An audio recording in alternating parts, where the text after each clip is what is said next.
안녕하세요. 리얼티문입니다. 오늘은 법조문 대신 읽어주기 46 상법 제5편 해상 서 제853조 제2항부터 낭독해드리겠습니다. 상법 제853조 제2항 제1항 제2호의 기재사항 중 운송물의 중량, 용적 개수 또는 기호가 운송인이 실제로 수령한 운송물을 정확하게 표시하고 있지 아니하다고 의심할 만한 상당한 이유가 있는 때 또는 이를 확인할 적당한 방법이 없는 때에는 그 기재를 생략할 수 있다. 제3항 송하인은 제1항 제2호의 기재사항이 정확함을 운송인에게 담보한 것으로 본다. 제4항 운송인이 선하증권에 기재된 통지 수령인에게 운송물에 관한 통지를 한 때에는 송하인 및 선하증권 소지인과 그 밖의 수하인에게 통지한 것으로 본다. 제854조 선하증권 기재의 효력 제1항 제853조 제1항에 따라 선하증권이 발행된 경우 운송인과 송하인 사이에 선하증권에 기재된 대로 개품 운송계약이 체결되고 운송물을 수령 또는 선적한 것으로 추정한다. 제2항 제1항이 선하증권을 선의로 취득한 소지인에 대하여 운송인은 선하증권에 기재된 대로 운송물을 수령 혹은 선적한 것으로 보고 선하증권에 기재된 바에 따라 운송인으로서 책임을 진다. 제855조 용선계약과 선하증권 제1항 용선자의 청구가 있는 경우 선박소유자는 운송물을 수령한 후에 제852조 및 제853조에 따라 선하증권을 발행한다. 제2항 제1항에 따라 선하증권이 발행된 경우 선박소유자는 선하증권에 기재된 대로 운송물을 수령 또는 선적한 것으로 추정한다. 제3항 제3자가 선의로 제1항이 선하증권을 취득한 경우 선박소유자는 제854조 제2항에 따라 운송인으로서 권리와 의무가 있다. 용선자의 청구에 따라 선박소유자가 제3자에게 선하증권을 발행한 경우에도 또한 같다. 제4항 제3항의 경우에 그 제3자는 제833조부터 제835조까지 및 제837조에 따른 송하인으로 본다.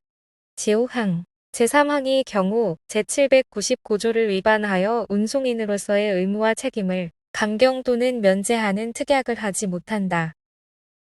제856조 등본의 교부 선하증권의 교부를 받은 용선자 또는 송하인은 발행자의 청구가 있는 때에는 선하증권의 등본에 기명 날인 또는 서명하여 교부하여야 한다. 제857조 수통의 선하증권과 양육항에 있어서의 운송물의 인도 제1항 양육항에서 수통의 선하증권 중 한 통을 소지한 자가 운송물의 인도를 청구하는 경우에도 선장은 그 인도를 거부하지 못한다. 제2항 제1항에 따라 수통의 선하증권 중 한 통의 소지인이 운송물의 인도를 받은 때에는 다른 선하증권은 그 효력을 잃는다.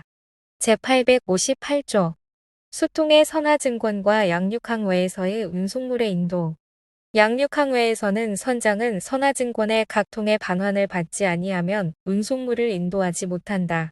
제859조 2인 이상 소지인의 운송물 인도 청구와 공탁 제1항 2인 이상의 선하증권 소지인이 운송물의 인도를 청구한 때에는 선장은 지체 없이 운송물을 공탁하고 각 청구자에게 그 통지를 발송하여야 한다.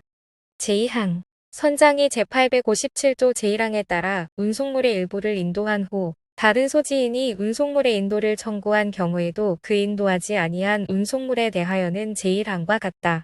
제860조 수인의 선하증권 소지인의 순위 제1항 제859조에 따라 공탁한 운송물에 대하여는 수인의 선하증권 소지인에게 공통되는 전 소지인으로부터 먼저 교부를 받은 증권 소지인의 권리가 다른 소지인의 권리에 우선한다. 제2항 격지자에 대하여 발송한 선하증권은 그 발송한 때를 교부받은 때로 본다. 제861조 준용 규정 제129조, 제130조, 제132조 및 제133조는 제852조 및 제855조의 선하증권에 준용한다. 제862조 전자선하증권 제1항 운송인은 제852조 또는 제855조의 선하증권을 발행하는 대신에 송하인 또는 용선자의 동의를 받아 법무부 장관이 지정하는 등록기관에 등록을 하는 방식으로 전자선화증권을 발행할 수 있다. 이 경우 전자선화증권은 제852조 및 제855조의 선화증권과 동일한 법적 효력을 갖는다. 제2항 전자선화증권에는 제853조 제1항 각 호의 정보가 포함되어야 하며 운송인이 전자서명을 하여 송신하고 용선자 또는 송하인이 이를 수신하여야 그 효력이 생긴다. 제3항 전자선화증권의 권리자는 배서의 뜻을 기재한 전자문서를 작성한 다음 전자선화증권을 첨부하여 지정된 등록기관을 통하여 상대방에게 송신하는 방식으로 그 권리를 양도할 수 있다. 제4항 제3항에서 정한 방식에 따라 배서의 뜻을 기재한 전자문서를 상대방이 수신하면 제852조 및 제855조의 선화증권을 배서하여 교부한 것과 동일한 효력이 있고 제2항 및 제3항이 전자문서를 수신한 권리자는 제852조 및 제855조의 선화증권을 교부받은 소지인과 동일한 권리를 취득한다. 제5항 전자선화증권의 등록기관의 지정 요건, 발행 및 배서의 전자적인 방식, 운송물의 구체적인 수령 절차와 그 밖에 필요한 사항은 대통령령으로 정한다. 제863조 해상화물운송장의 발행 제1항 운송인은 용선자 또는 송하인의 청구가 있으면 제852조 또는 제855조의 선화증권을 발행하는 대신 해상화물운송장을 발행할 수 있다. 해상화물운송장은 당사자 사이의 합의에 따라 전자식으로도 발행할 수 있다. 제2항 해상화물운송장에는 해상화물운송장임을 표시하는 외에 제853조 제1항 각호 사항을 기재하고 운송인이 기명 날인 또는 서명하여야 한다. 제3항 제853조 제2항 및 제4항은 해상화물운송장에 준용한다. 제864조 해상화물운송장의 효력 제1항 제863조 제1항의 규정에 따라 해상화물운송장이 발행된 경우 운송인이 그 운송장에 기재된 대로 운송물을 수령 또는 선적한 것으로 추정한다. 제2항 운송인이 운송물을 인도함에 있어서 수령인이 해상화물운송장에 기재된 수하인 또는 그 대리인이라고 믿을 만한 정당한 사유가 있는 때에는 수령인이 권리자가 아니라고 하더라도 운송인은 그 책임을 면한다. 제3장 해상위험 제1절 공동훼손 제865조 공동훼손의 요건 선박과 적하의 공동위험을 면하기 위한 선장의 선박 또는 적하에 대한 처분으로 인하여 생긴 손해 또는 비용은 공동훼손으로 한다. 제866조 공동훼손의 분담 공동훼손은 그 위험을 면한 선박 또는 적하의 가액과 운임의 반액과 공동훼손의 액과의 비율에 따라 각 이해관계인이 이를 분담한다. 제867조 공동훼손 분담액의 산정 공동훼손의 분담액을 정함에 있어서는 선박의 가액은 도달의 때와 곳의 가액으로 하고 적하의 가액은 양육의 때와 곳의 가액으로 한다. 다만 적하에 관하여는 그 가액 중에서 멸실로 인하여 지급을 면하게 된 운임과 그 밖의 비용을 공제하여야 한다. 제868조 공동훼손 분담자의 유한 책임 제866조 및 제867조에 따라 공동훼손의 분담 책임이 있는 자는 선박이 도달하거나 적하를 인도한 때에 현존하는 가액의 한도에서 책임을 진다. 제869조 공동훼손의 손해액 산정 공동훼손의 액을 정함에 있어서는 선박의 가액은 도달의 때와 곳의 가액으로 하고 적하의 가액은 양육의 때와 곳의 가액으로 한다. 다만 적하에 관하여는 그 손실로 인하여 지급을 면하게 된 모든 비용을 공제하여야 한다. 제870조 책임 있는 자에 대한 구상권 선박과 적하의 공동위험이 선박 또는 적하에 하자나 그 밖에 과실 있는 행위로 인하여 생긴 경우에는 공동훼손의 분담자는 그 책임이 있는 자에 대하여 구상권을 행사할 수 있다. 제871조 공동훼손 분담절 선박에 비치한 무기, 선원의 급료, 선원과 여객의 식량, 의류는 보존된 경우에는 그 가액을 공동훼손의 분담에 산입하지 아니하고 손실된 경우에는 그 가액을 공동훼손의 액에 산입한다. 제872조 공동훼손 분담 청구에서의 제외 제1항 속구 목록에 기재하지 아니한 속구, 선화증권이나 그 밖에 적하의 가격을 정할 수 있는 서류 없이 선적한 화물 또는 종류와 가액을 명시하지 아니한 화폐나 유가증권과 그 밖의 고가물은 보존된 경우에는 그 가액을 공동훼손의 분담에 산입하고 손실된 경우에는 그 가액을 공동훼손액에 산입하지 아니한다. 제2항 갑판에 적재한 화물에 대하여도 제1항과 같다. 다만 갑판에 선적하는 것이 관습상 허용되는 경우와 그 항해가 연한 항행에 해당되는 경우에는 그러하지 아니하다.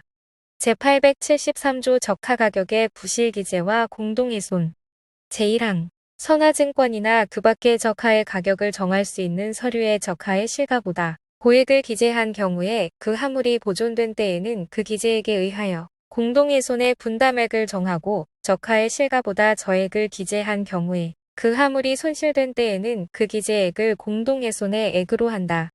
제2항 제1항은 적하의 가격에 영향을 미칠 사항에 관하여 거짓 기재를 한 경우에 준용한다. 제874조 공동훼손인 손해의 회복 선박 소유자, 용선자, 송하인, 그 밖의 이해관계인이 공동훼손의 액을 분담한 후 선박, 속고 또는 적하의 전부나 일부가 소유자에게 복귀된 때에는 그 소유자는 공동훼손의 상금으로 받은 금액에서 부조료와 일부 손실로 인한 손해액을 공제하고 그 잔액을 반환하여야 한다. 제875조 공동훼손 채권의 소멸 공동훼손으로 인하여 생긴 채권 및 제870조에 따른 부상채권은 그 계산이 종료한 날부터 1년 이내에 재판상 청구가 없으면 소멸한다. 이 경우 제814조 제1항 단서를 준용한다. 제2절 선박충돌 제876조 선박충돌에 적용 법규 제1항 항해선 상호 간 또는 항해선과 내수항 행선 간의 충돌이 있은 경우에 선박 또는 선박 내에 있는 물건이나 사람에 관하여 생긴 손해의 배상에 대하여는 어떠한 수면에서 충돌한 때라도 2절의 규정을 적용한다. 제2항 2절에서 선박의 충돌이란 두 척 이상의 선박이 그 운용상 자귀 또는 부자귀로 선박 상호 간의 다른 선박 또는 선박 내에 있는 사람 또는 물건에 손해를 생기게 하는 것을 말하며 직접적인 접촉의 유무를 묻지 아니한다. 제877조 불가항력으로 인한 충돌 선박의 충돌이 불가항력으로 인하여 발생하거나 충돌의 원인이 명백하지 아니한 때에는 피해자는 충돌로 인한 손해의 배상을 청구하지 못한다. 제878조 일방의 과실로 인한 충돌 선박의 충돌이 일방의 선원의 과실로 인하여 발생한 때에는 그 일방의 선박 소유자는 피해자에 대하여 충돌로 인한 손해를 배상할 책임이 있다. 제879조 쌍방의 과실로 인한 충돌 제1항 선박의 충돌이 쌍방의 선원의 과실로 인하여 발생한 때에는 상방의 과실의 경중에 따라 각 선박 소유자가 손해배상의 책임을 분담한다. 이 경우 그 과실의 경중을 판정할 수 없는 때에는 손해배상의 책임을 균본하여 부담한다. 제2항 제1항의 경우에 제3자의 사상에 대한 손해배상은 쌍방의 선박 소유자가 연대하여 그 책임을 진다. 제880조 도선사의 과실로 인한 충돌 선박의 충돌이 도선사의 과실로 인하여 발생한 경우에도 선박 소유자는 제878조 및 제879조를 준용하여 손해를 배상할 책임이 있다.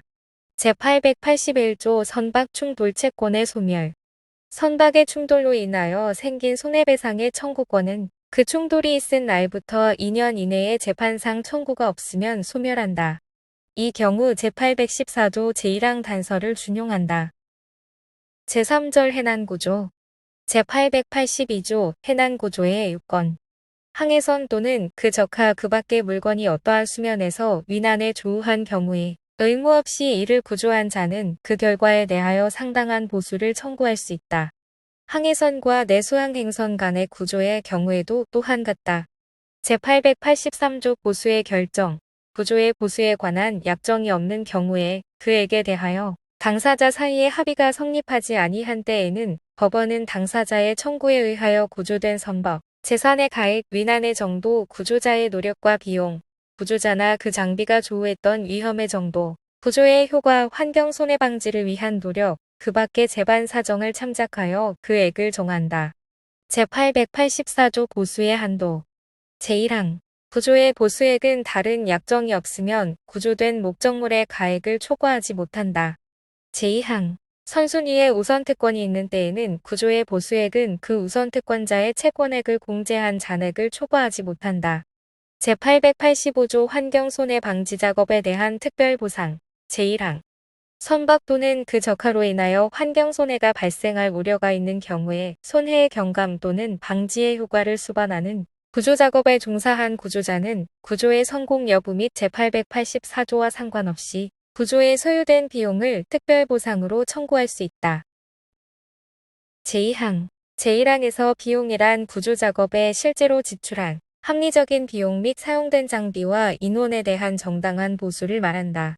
제3항 구조자는 발생할 환경손해가 구조작업으로 인하여 실제로 감경 또는 방지된 때에는 보상의 증액을 청구할 수 있고 법원은 제883조의 사정을 참작하여 증액 여부 및 그 금액을 정한다.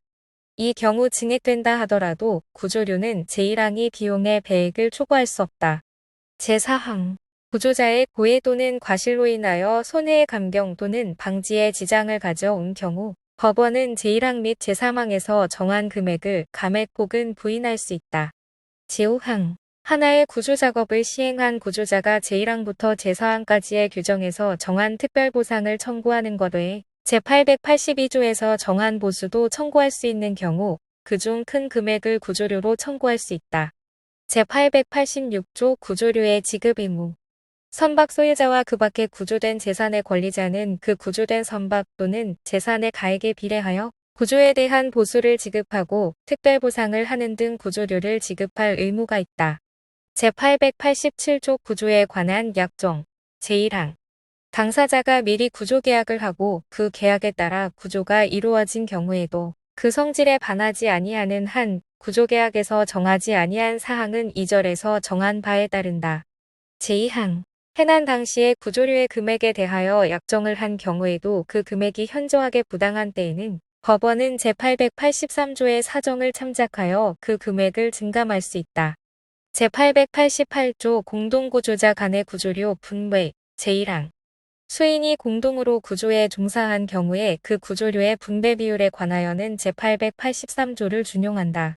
제2항 인명의 구조에 종사한 자도 제1항에 따라 구조료의 분배를 받을 수 있다.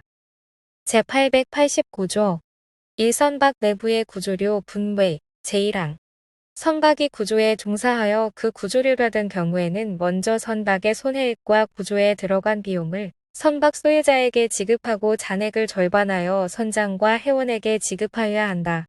제2항 제1항에 따라 회원에게 지급할 구조료의 분배는 선장이 각 회원의 노력, 그 효과와 사정을 참작하여 그 항해의 종료 전에 분배안을 작성하여 회원에게 고시하여야 한다. 제890조 예선의 구조의 경우 예선의 본선 또는 그 적하에 대한 구조에 관하여는 예선계약의 이행으로 볼 수 없는 특수한 노력을 제공한 경우가 아니면 구조료를 청구하지 못한다. 제891조 동일 소유자에 속한 선박 간의 보수 동일 소유자에 속한 선박의 상호 간에 있어서도 구조에 종사한 자는 상당한 구조료를 청구할 수 있다. 제892조 구조료 청구권 없는 자 다음 각 호에 해당하는 자는 구조료를 청구하지 못한다. 1. 구조받은 선박에 종사하는 자 2. 고해 또는 과실로 인하여 해난 사고를 야기한 자 3. 정당한 거부에도 불구하고 구조를 강행한 자 4. 구조된 물건을 은닉하거나 정당한 사유 없이 처분한 자 제893조 구조자의 우선특권 제1항 구조에 종사한 자의 구조료 채권은 구조된 적하에 대하여 우선특권이 있다. 다만 채무자가 그 적하를 제3취득자에게 인도한 후에는 그 적하에 대하여 이 권리를 행사하지 못한다. 제2항 제1항이 우선특권에는 그 성질에 반하지 아니하는 한 제777조의 우선특권에 관한 규정을 준용한다. 제894조 구조료 지급에 관한 선장의 권한 제1항 선장은 구조료를 지급할 채무자에 가름하여 그 지급에 관한 재판상 또는 재판 외의 모든 행위를 할 권한이 있다. 제2항 선장은 그 구조료에 관한 소송의 당사자가 될 수 있고 그 확정 판결은 구조료의 채무자에 대하여도 효력이 있다. 제895조 구조료 청구권의 소멸 구조료 청구권은 구조가 완료된 날부터 2년 이내에 재판상 청구가 없으면 소멸한다. 이 경우 제814조 제1항 단서를 준용한다. 시청해 주셔서 감사합니다.